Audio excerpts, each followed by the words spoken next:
All right. I think we are almost ready to get started on our next presentation here. We will be covering bulk referrals and improving care coordination.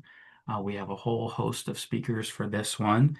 We have Michelle from CRISP. We have Colleen Emmett from the University of Maryland, Taylor Pitts from the FAST Meals on Wheels team, and then Bronte Nevins from Maryland Department of Health, who will be speaking about this bulk referrals use case, and will give us a good user story. So with that, I will turn it over to Michelle to do some brief background and then turn it over to the rest of the team. Great. Thanks so much, Kevin. Thank you all for having us. So my name is Michelle Nnorom. I am a project manager here at CRISP, focusing on our social determinants of health.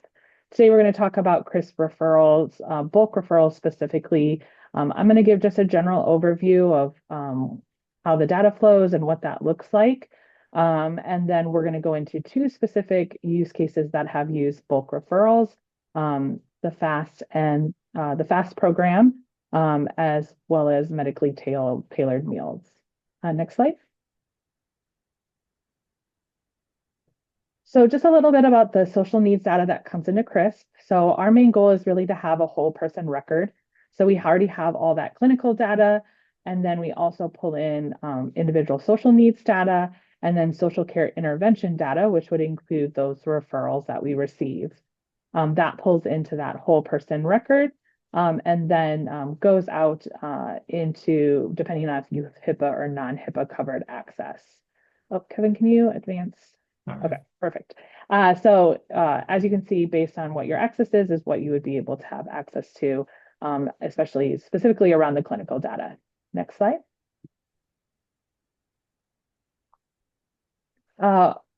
Different ways and different social needs data that comes into CRISP.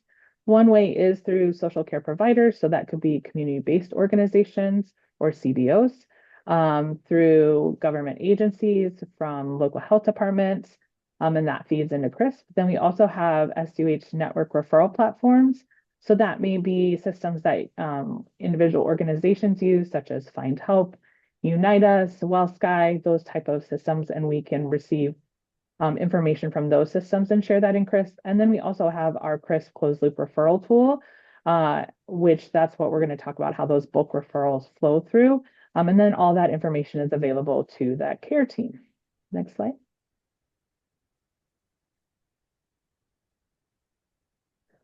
So how do bulk referrals flow through? So we have manual entry to enter referrals in CRISP, but to submit larger volumes of data to key identified populations, we do that with bulk referrals.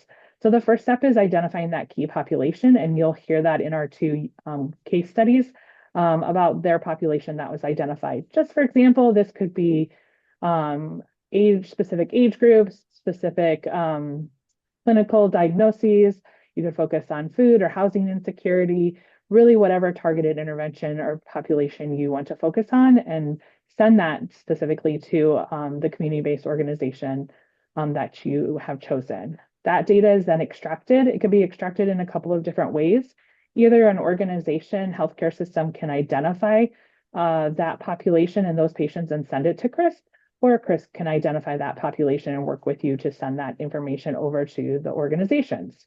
So then that flows into our bulk referrals. So that information is sent directly into our CBO management system, just the same as if they had an individual referral sent to them. And that is where those referrals are managed and the loop is closed on the referrals. Next slide. Here's just a general overview or example of what the managed referral tile looks like. So this is what community-based organizations see when they're receiving their work list of referrals. It just provides all the different patients' names, and they would click into them to provide those updates on the referrals. And they're separated out by different program names. Next slide. Once they go in and manage those referrals, it has all the patient demographic as well as the form completed. And then they have to make initial decisions such as accepting or rejecting the referral. They document outreach attempts and the statuses of those referrals. This could be general outreaches, this could be what programs they were enrolled in, and also general information that might be necessary for the care team. Next slide.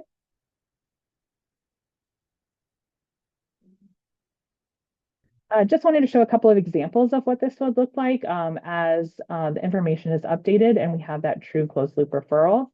So the example on the top under patient declined, the most recent at the top. So the starting is at the bottom there where it states referral created, and you can see outreach 1, 2, and 3 with no answer, and then that referral winds up being rejected and the patient is unreachable. The second example is where the patient accepted. So starting again at the bottom, that referral was created, patient was called and they were interested in services, that referral was accepted.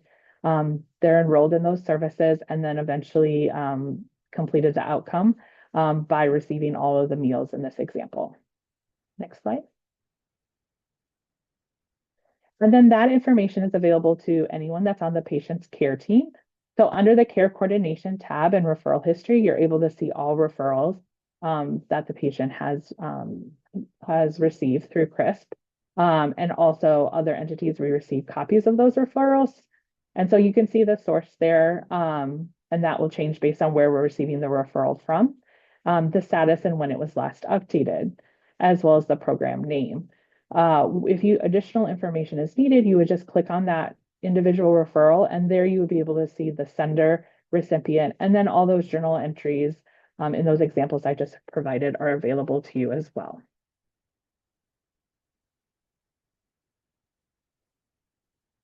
So that just a quick overview of how the bulk referrals work. And now I'm going to turn it over to my colleagues at the FAST program to talk about that great program and the outcomes. Thank you, Michelle. And we are going to proceed with how we use the bulk referral system to close the loop on food insecurity, on the food insecurity gap for patients through the automated risk detection and referral to community-based food services, which is the FAST program, stands for Food Access and Support Services team. The program is a collaboration between Meals on Wheels of Central Maryland, Movable Feasts, Maryland Food Bank, the University of Maryland Medical System, and CRISP. You can go to the next slide, please. So first, I want to start off with what challenge we are trying to address with this program. Of course, it is food insecurity. And through research done by our partners over at Maryland Food Bank, we know that food insecurity impacts approximately 1 in 3 Maryland residents. And some additional challenges is that food insecurity is often difficult to measure. It can be a temporary situation. Someone may have lost a job, or they may be transitioning out of the workforce. They may be in between things. And food insecurity is based on reporting from those individuals. And another issue is that food insecurity and poverty do not go hand in hand. About 40 million people live in households with concerns about affording sufficient food. And then almost another 40 million people also earn incomes that put them below poverty line. But of those people, 61% do not report being food insecure. And then on the flip side, 59% of those 40 million people who have concerns about food security live above the poverty line. So those two things don't go hand in hand. So we had to find out how to address this issue and what ways we can do that more efficiently. Next slide, please. Right. So there became motivation for a food insecurity algorithm. And starting in January of 2024, CMS required social determinant of health screenings to be reported, to be implemented in hospital settings. Of course, those measure food insecurity, interpersonal safety, housing security, transportation, and utilities. And we wanted to figure out a way that we could take that responsibility off of the hospital team, and to make sure that we are able to address that and they can focus on addressing those other social determinants of health issues. And we also know that self-reporting does not always tell the whole story. If someone is in the hospital, they're not necessarily focused on what's happening at home. They're focused on what care they need immediately. So patient recall, perceptions, and cultural ideas may um, limit people's reporting of food security, self-perceptions, and of course, social stigma, and an incomplete understanding of the benefits and services that are available to them may all limit people's tracking of food insecurity. So we set out with this goal to identify patients through the University of Maryland Medical System who are at risk for food insecurity and refer them to the appropriate food access and support services team through FAST in a innovative and streamlined way using CRISP. Next slide, please.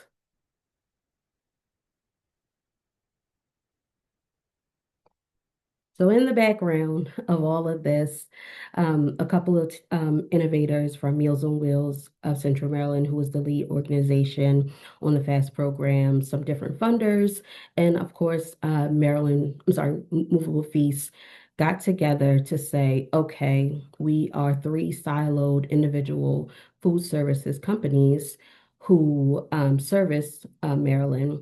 But we know that if we band together, we can support more people. And because the University of Maryland is such a large system, we also partner with them to not only fund the meal service, but to also create the algorithm that would funnel those people to the correct organization to receive the services, and of course, reduce food insecurity and medical costs for those people. So as I said, FAST delivers a streamlined referral and payment system. It facilitates access to nutrition and support services that have been proven to improve health outcomes and reduce healthcare expenses. FAST went through a major phase of planning and pre-production, and we started serving people in 2022. We're currently winding down year 4 of a 4-year grant with the University of Maryland, and then we'll go into some more details. Next slide, please. So just to reiterate, FAST is a collective of nutritional support services that exist in Maryland for people. And I'm sure many of you on this seminar have heard of these 3 different organizations. Although we all do the same thing, we do that thing very differently. So we wanted to make sure that we could impact the most amount of people in the best way possible. So at Meals on Wheels, we offer 2 ready-to-eat nutritious meals, which meet the 2/3 of the recommended daily allowance for older adults over the age of 60.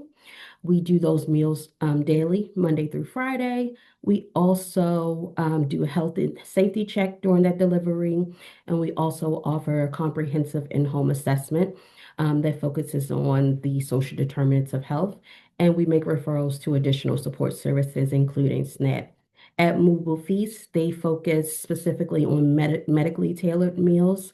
They deliver those meals once a week.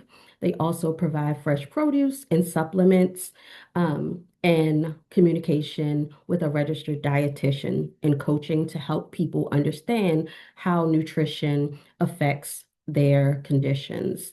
And then over at Maryland Food Bank, they offer bi-weekly shipping of shelf-stable items, which include enough food for 25 nutritious meals each month. Those meals are not only healthy, but also diabetes friendly. And they focus on folks who may still be working, people who may be have families, and they also offer additional support with coaching on nutrition.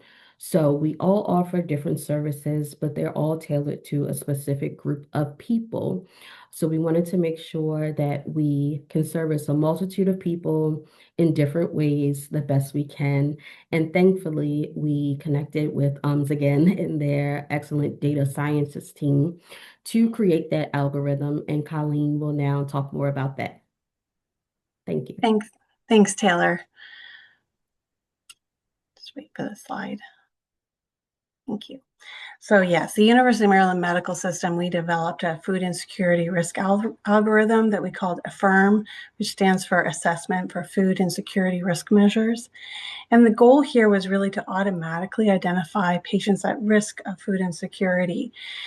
We use patient-level data and community-level data about where the patient lives to identify food insecurity risk factors. This looks at things like the payer, health conditions, SDOH factors, other, any documentation within the electronic medical record at our health system about known food insecurity, poverty rates, and median family income based on where the patient lives, and some other criteria like marital status.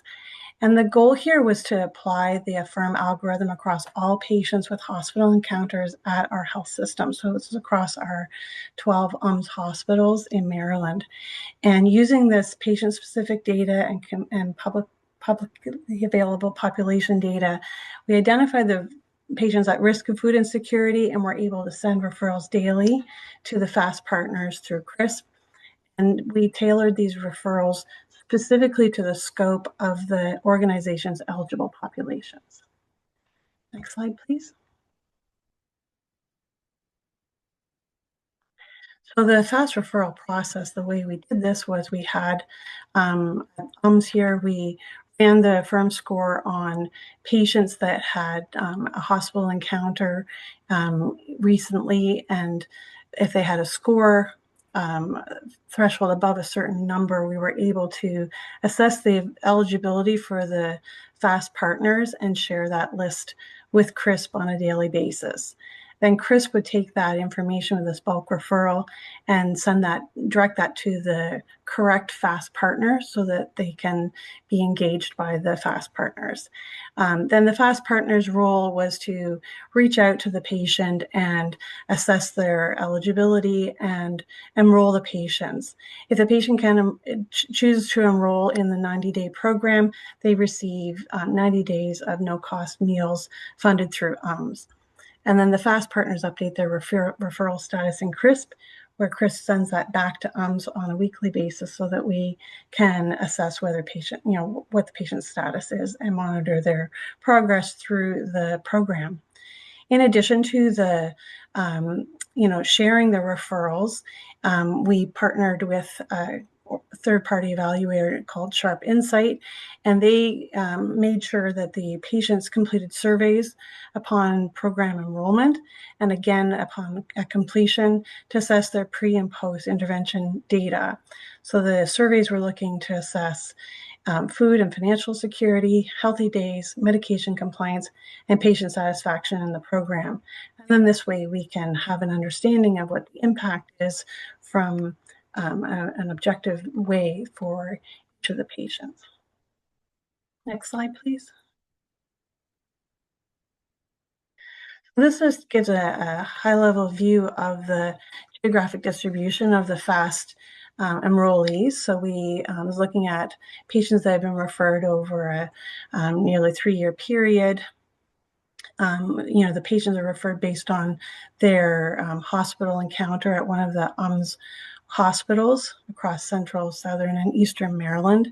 And so on the left there, you see that all referrals were about 11,000 referrals in total. The red dots are where the UMS hospitals are located across Maryland, and the green dots there show where the patients were referred from, where they live. And on the right side, we see where the patients were enrolled. So some of the enrollment, of course, was tied to where the food organizations are located. But it's nice to see that we have a broad distribution of patients benefiting from the FAST program. Next slide, please. to give an idea about what kind of patients, what was their circumstances under which they were, referred for the FAST program. The majority of the patients had a hospital stay, so meaning that they came to the hospital and had, a multi-day stay in our health system. Other patients came through the emergency room and returned home, and others had some observation time where they were monitored but sent home eventually. Next slide, please.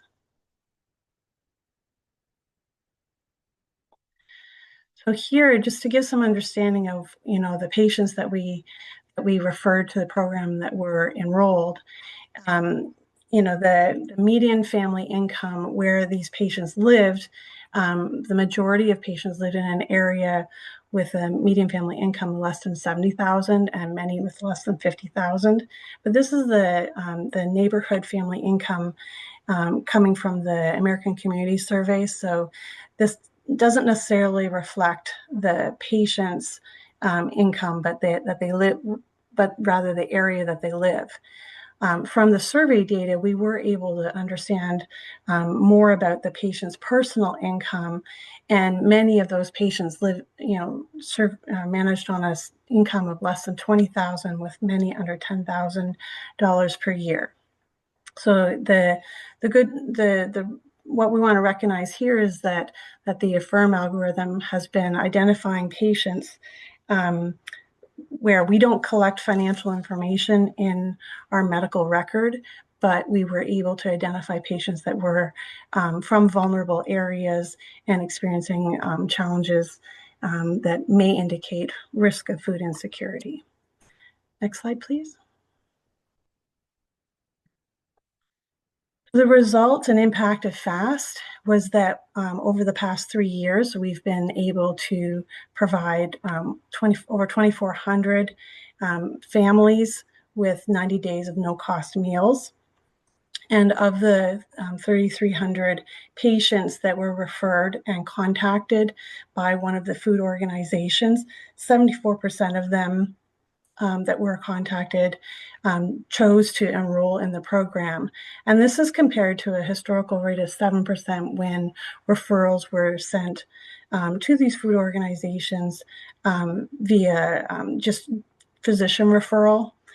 So again, to emphasize that the multi-factor process that we use to identify patients of risk and food insecurity really panned out here to be able to have such a high enrollment rate and to benefit our patients.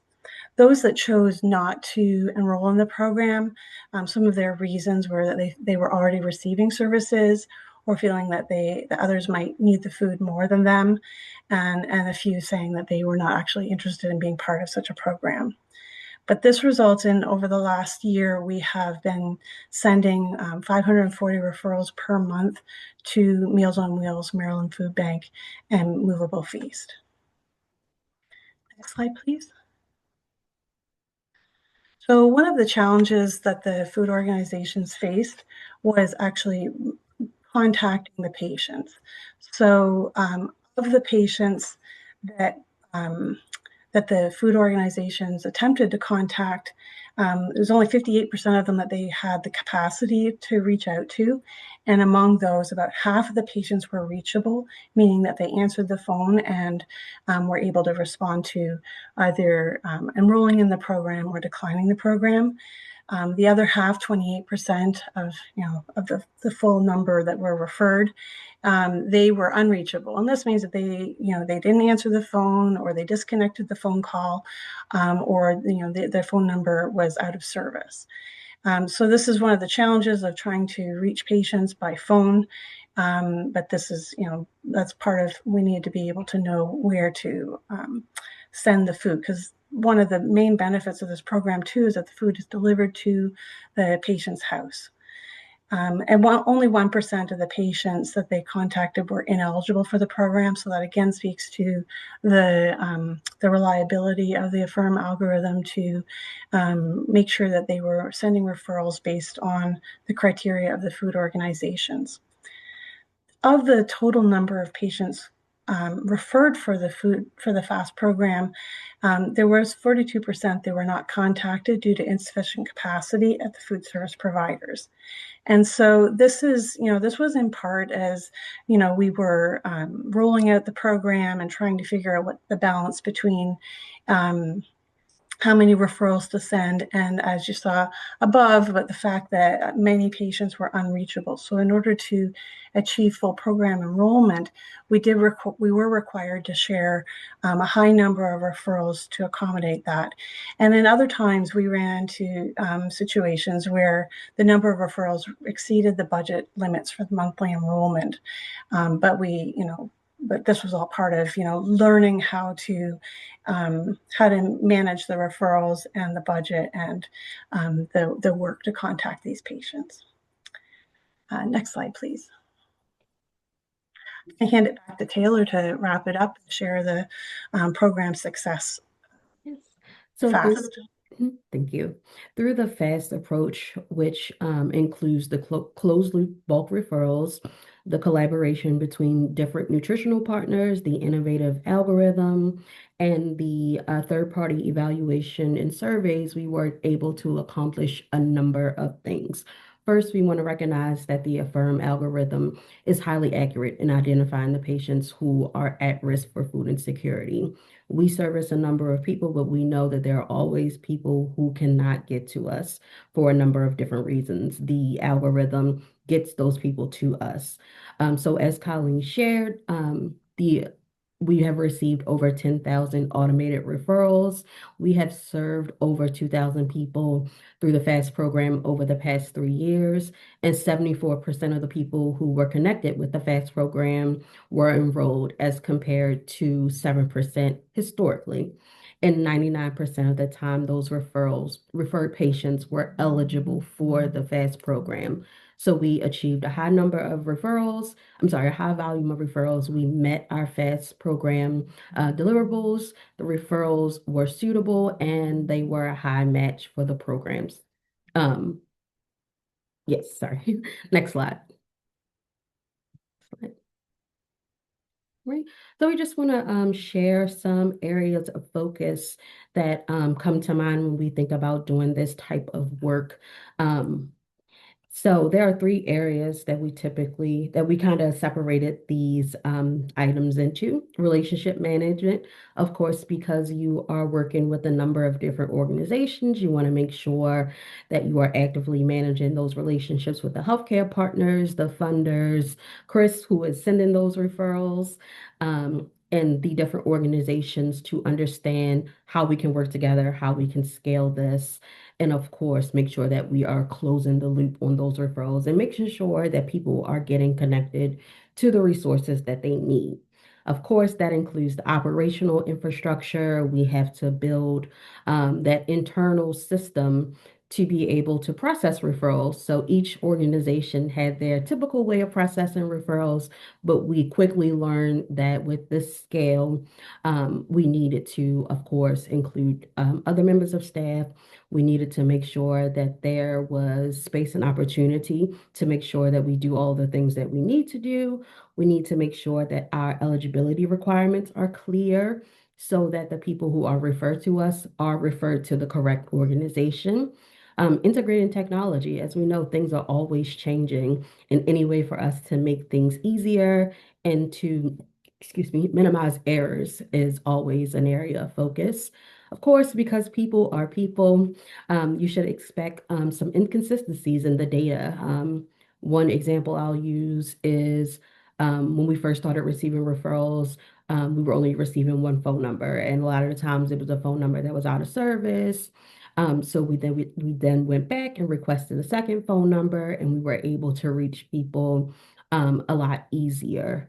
And of course, performance and sustainability. You want to make sure that you are meeting your deliverables and building a case for sustaining the work that you're doing. This is the first iteration of a program like this. And of course, we are winding down year 4, and we hope to be able to continue this work, of course, and also inspire other organizations to connect and build services like the FAST program. But of course, there are always some things you have to be mindful of. So, of course, there will be people who will decline the service. Although people will enroll initially, some people may drop off. And that's just the nature of service provision programs.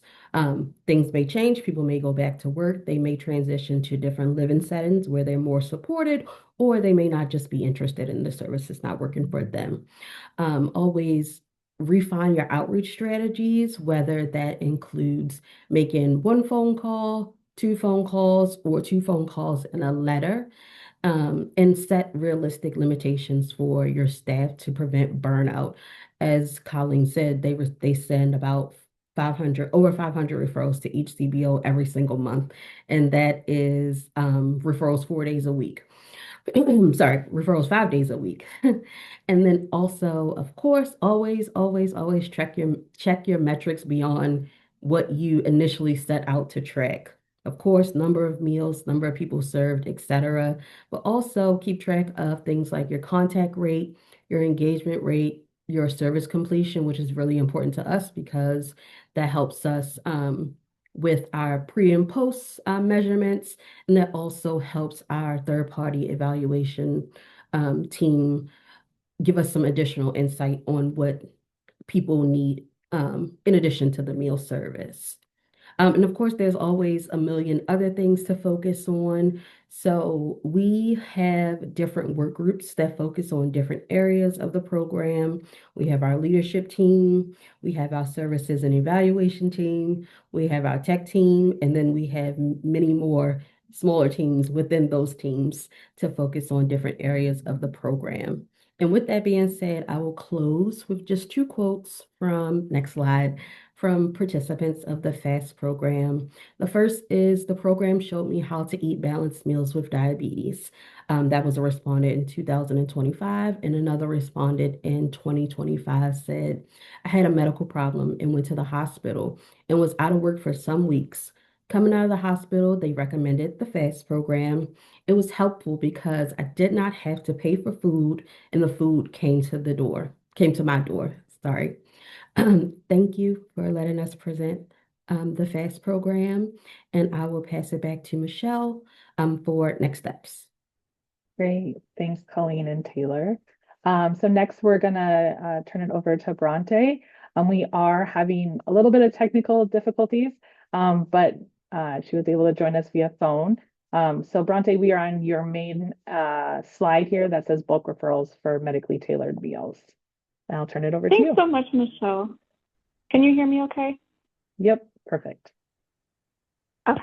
I'm so sorry that I'm having tech issues, but I am Bronte Nevins. I'm a Senior Health Policy Analyst here at the department, and I am going to talk through a process that we've created for bulk referrals for medically tailored meals. If you can take me to the next slide about the funding source, Michelle. Yep, good to go. Perfect. So we are using the Population Health Improvement Fund for this project.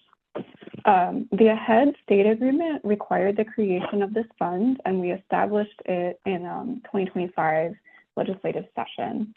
It is jointly administered by MDH and HSCRC, and there was a one-time statewide adjustment through rate setting of $25 million to support meeting our population health goals under AHEAD. So the fund is allowed to accept funds from other public and private sources, but that $25 million is what we're currently discussing in this presentation. Next slide.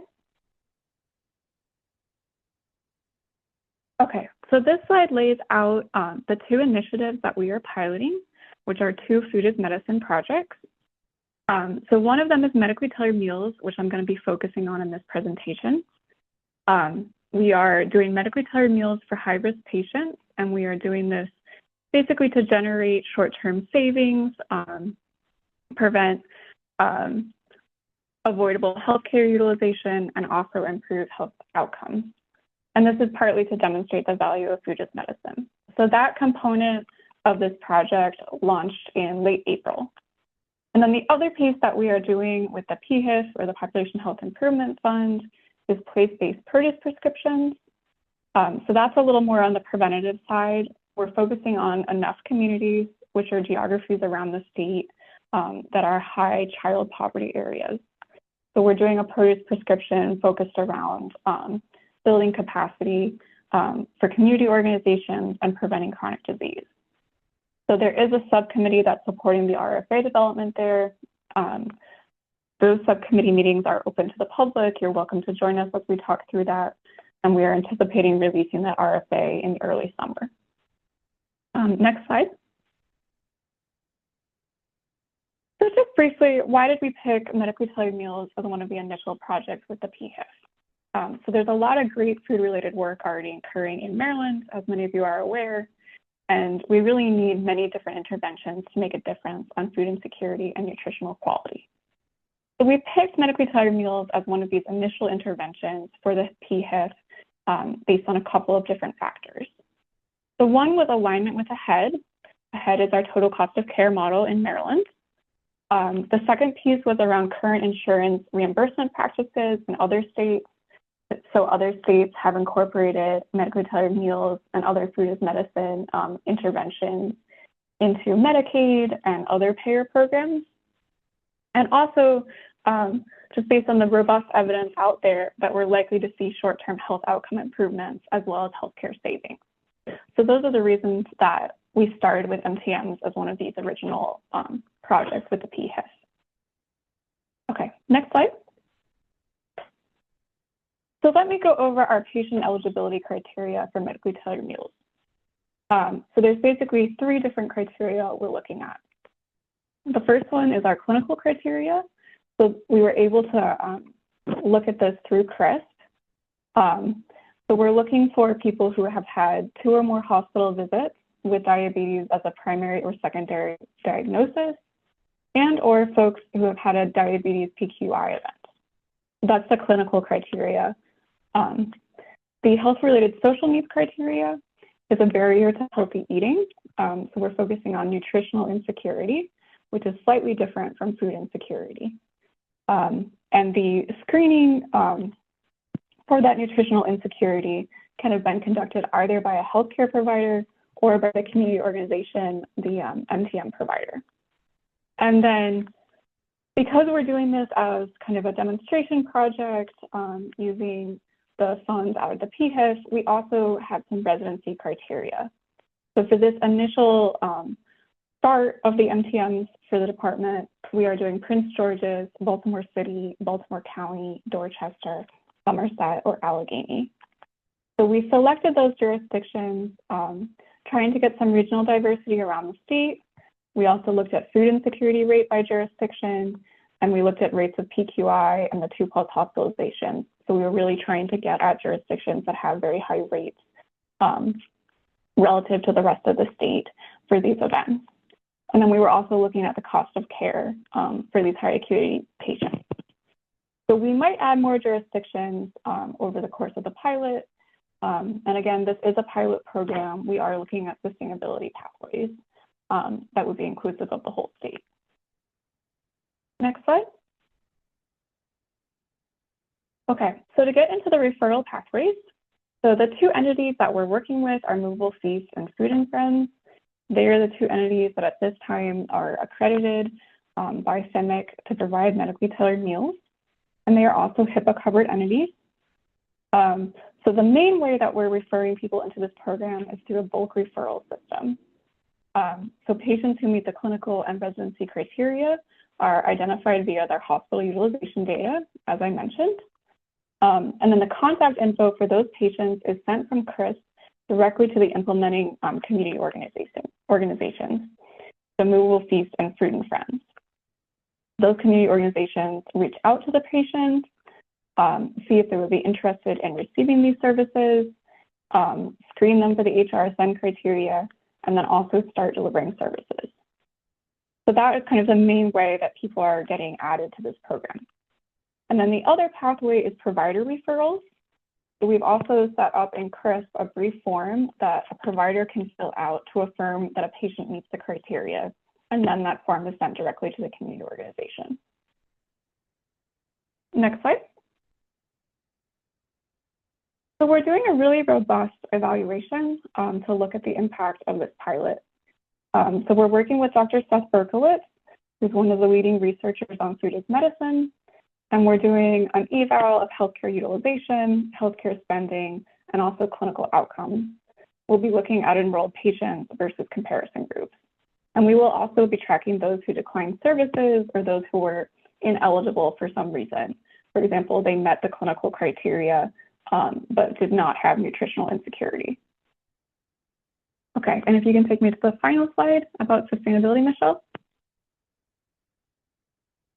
Okay, so in terms of our path to sustainability, as we've discussed, we're piloting this intervention with our concurrent evaluation to demonstrate what the impact could be on health outcomes and cost savings in Maryland.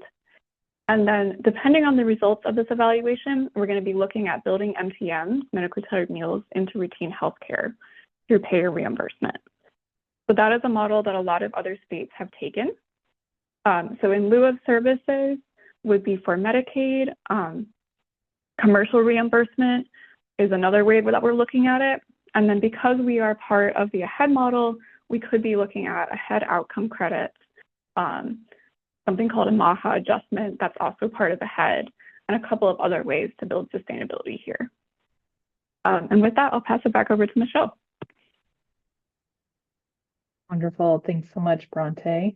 So those were two great examples of how we're using bulk referrals to get people connected to care. We do have some questions here. I'm going to start with as many as I can first for the FAST team. What happens when a patient, after the 90 days of the FAST program are over, and they still have food insecurity or food needs? Of course, I can answer that question. So because Maryland Food Bank, Movable Feast, and Meals on Wheels exist as organizations that people can just apply to, we do welcome people to continue to receive meal service. Of course, there are some additional factors that go into that. Usually there is a cost associated with the service, but we are extremely grateful for to be able to provide the 90 days because previous iterations of services like this only did 30 days. So we are working towards increasing that amount of time. And there's always additional funding and or subsidies that can support longer service. Sometimes people do discontinue service, and that is why it is very important for us to be able to continue this work and to get the word out about programs like this. Great, thank you. Another question is, are other medical systems using this algorithm? Is sharing this algorithm? Yeah, thanks. Thanks, Michelle. Yeah, so at the moment, so as you can probably understand from our presentation today, this was sort of a first of its kind, process that we developed here of automatically identifying like the patients at risk and sharing them with the food partners automatically without a manual referral required from the from the hospitals. And part of it at this point, we were just trying to see if it worked. And we got that working pretty smoothly after a bit of a ramp up period. But at this time, it's only been the University of Maryland Medical System so far. Great, thank you. I think this is in regards to the outreach and trying to get a hold of people. I'm just wondering, someone asked if you're using WhatsApp to use as a way to communicate with people, since a lot of people will use that as their main way to communicate. I don't believe we are. I can say for sure at Meals on Wheels, we aren't currently using that. I'm not sure about the other partners, but of course, we're interested in learning additional ways to communicate with people. We also do have translators and people who speak Spanish to reach out to people who are Spanish speaking. So we are working on improving that process. Yep. Great. We have a couple of different comments here about people that think they have people that may qualify for the FAST program. Is there any way to send referrals or contact someone if they have someone that they think may qualify, or are you just using the algorithm at this moment? Currently, we are just using the algorithm at this moment. As Colleen mentioned, this was our first go at this. So it is a closed program at this time, but we do also, all three organizations accept referrals, just general referrals through CRISP. So you can, if you're in contact with the patient and you think they may benefit from Meals on Wheels, you can send that referral directly to us through CRISP. And it'll just be Meals on Wheels instead of FAST program. And there's a couple questions about sending referrals. So there are many different ways to, outside of this specific program, also regarding the program that MDH is doing, those referrals can also be sent manually through CRISP. So if you use In Context, you can do create referral as well as through the portal. And there's a variety of different programs that are available to submit manual referrals for patients on there. I had put out the link earlier in one of the answers. It's also on our webpage, a quick 7-minute video on how to do that. Or if you need access to that, you can reach out to myself or the support team to get access to be able to send those referrals through CRISP. And Michelle, if I can also jump in. Yeah. Sorry. We also have an MDH medically tailored meals website, and that similarly has instructions, the same set of things about how providers can send referrals. And we also have the contact information for the 2 medically tailored meal organizations on the website. So if you're a patient and think you might be eligible, you can reach out directly that way as well. I'm unfortunately not able to add the link, but maybe I can give it to Michelle to send out. Yep, we can send that out with the follow-up. But yes, those programs are also available in CRISP to send those referrals currently. You would just search for Food and Friends or Movable Feast for those 2 programs. I'm not sure exactly what this is referring to, but I think this is probably for you, Colleen. The question is just, how was this built in Epic? So I'm not sure if they're speaking about the algorithm, how you're sending the bulk referrals. I don't know, Brandon, if you have a follow-up. I mean, that's just sort of how our team works with Epic. We extract the information and then send the referrals we have an automated process for sending the referrals to CRISP. So I don't know how to get into that detail right now. Yeah.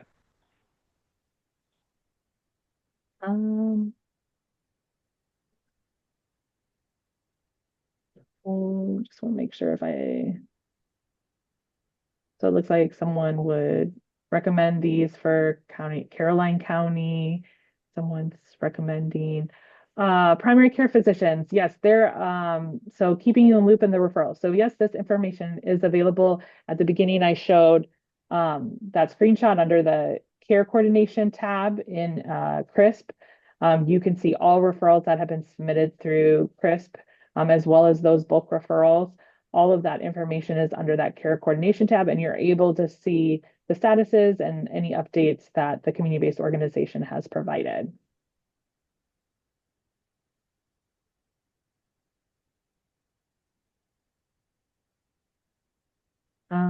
Here's a question for you, Taylor.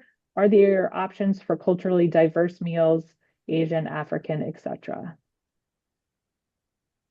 So because we serve people who have complex needs medically, we do tend to go by we are driven by the guidelines of the Older Americans Act. We do have some flexibility in specific diets like diabetic, no pork, no fish. And then the regular Meals on Wheels, we do offer kosher meals as well as Korean meals, but those are specific to certain areas. But it would be great to be able to address those needs more specifically.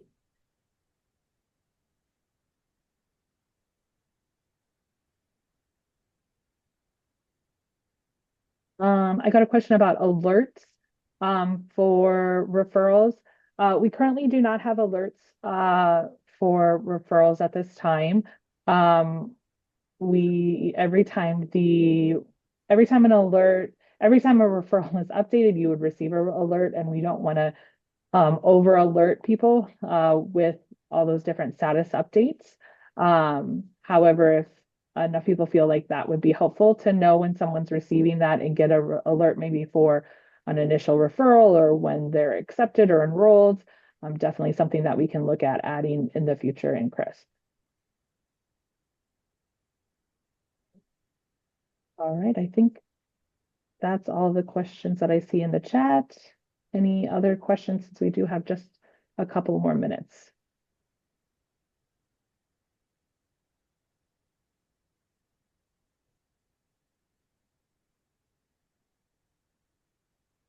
All right, I'm going to turn it over to Kevin. Thank you so much, Michelle. Appreciate all of the team, Taylor, Colleen, and Bronte for joining us today and speaking about this great workflow.